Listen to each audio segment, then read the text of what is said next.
Hello everyone, this is Mr. P.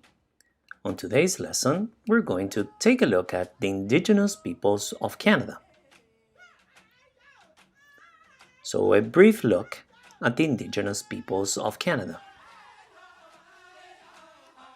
So we have a question. Who were the first people to live in Canada? Europeans or the Indigenous peoples? Well, if you said the Indigenous peoples, you're right. It was the Indigenous peoples. Indigenous peoples are those whose ancestors were the original inhabitants of Canada, the first people of Canada. They are divided in three groups: First Nations, Inuit, and Métis. The First Nations is made up of many smaller groups such as the Iroquois, Algonquin, Mi'kmaq, etc. So let's take a look at the First Nations first.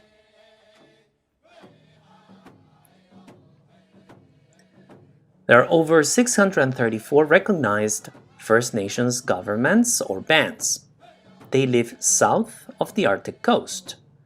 Each nation has its own culture, customs, beliefs, traditions, and worldviews. Many First Nations believe everything is connected. First Nations have their own creation beliefs. The Inuit.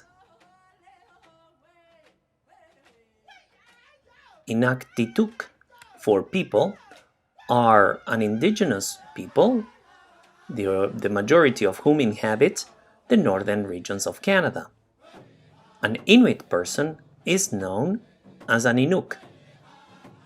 There are 8 main Inuit ethnic groups. They were hunters and gatherers who moved seasonally from one camp to another.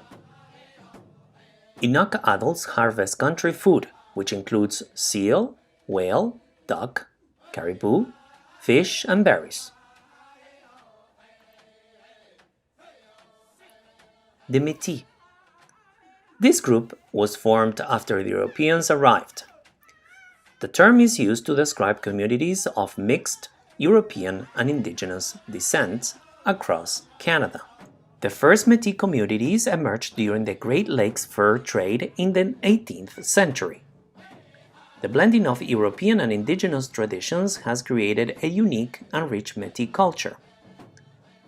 Adopting Indigenous bedding practices and popular European floral designs, the Métis created an art form all their own.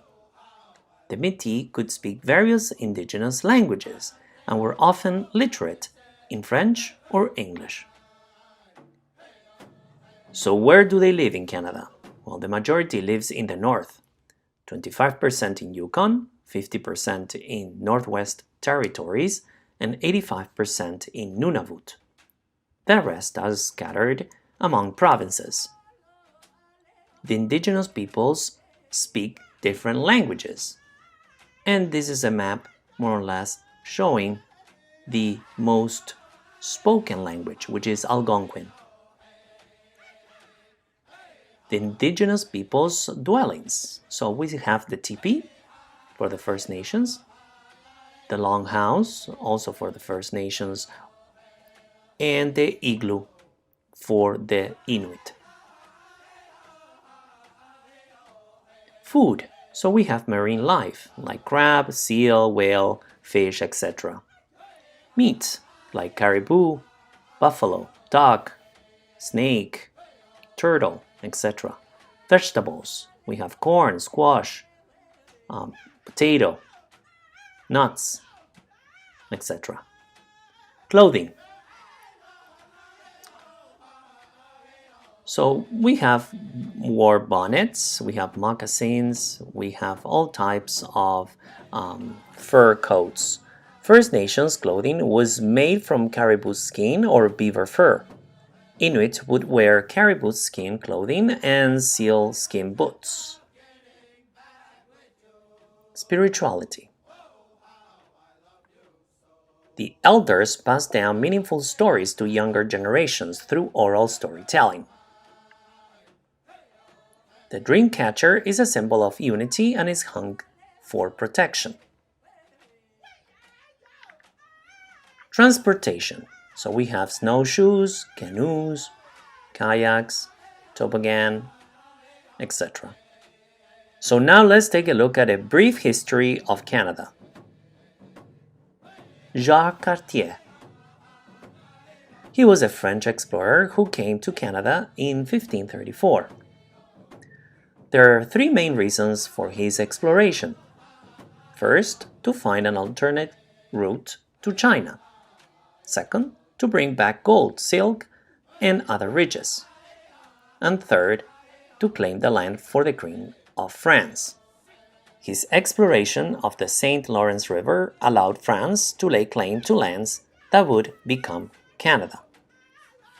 He made 3 trips to the New World. During his first trip, he explored parts of Newfoundland, the southern shore of the Labrador Peninsula, and North Shore coastlines on the Gulf of St. Lawrence. Cartier's first 2 encounters with the Aboriginal peoples in Canada, most likely the Mi'kmaq, were brief. Some trading occurred. His third encounter took place on the shores of Gaspé Bay, with a party of St. Lawrence Iroquoians, where on July the 24th he planted a cross to claim the land for France. And this is the map of the first voyage. You can see the red line is his voyage through the Gulf of St. Lawrence.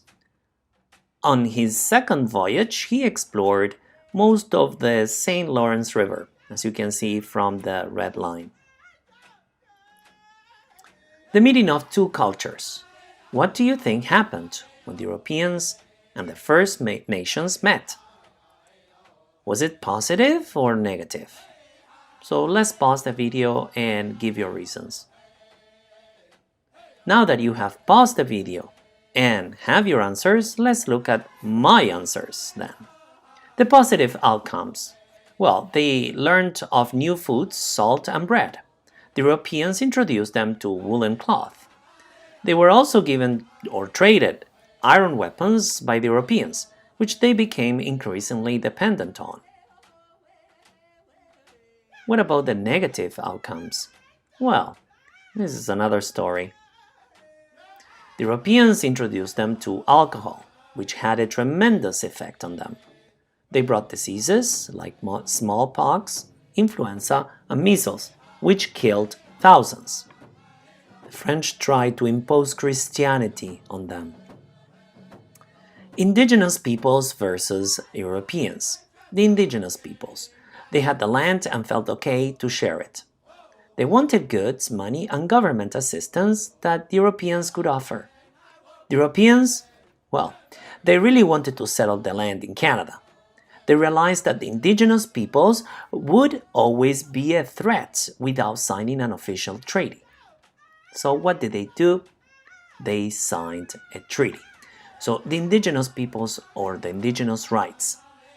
As the first people to live in Canada, indigenous peoples hold rights to Canadian land. But once the European settlers arrived in Canada, the indigenous peoples were pushed to the side. The government needed land in Canada to give to European settlers, so they asked the indigenous peoples to give it up and sign a treaty. The government promised the indigenous peoples to get fair payment for the land. So what can we do to help improve the quality of life and fulfill the rights of indigenous peoples? Well, one way we can help is to learn more about their cultures, their way of life, and to understand their needs. In this manner, we can determine the best methods of helping them. Well, I hope you enjoyed the lesson. If you have any questions about indigenous peoples, you can post them under this video. So, if you haven't subscribed to my channel, I suggest you do. If you liked the lesson, hit on the like button, please. And if you want, you can share the lesson. Until next time, bye-bye.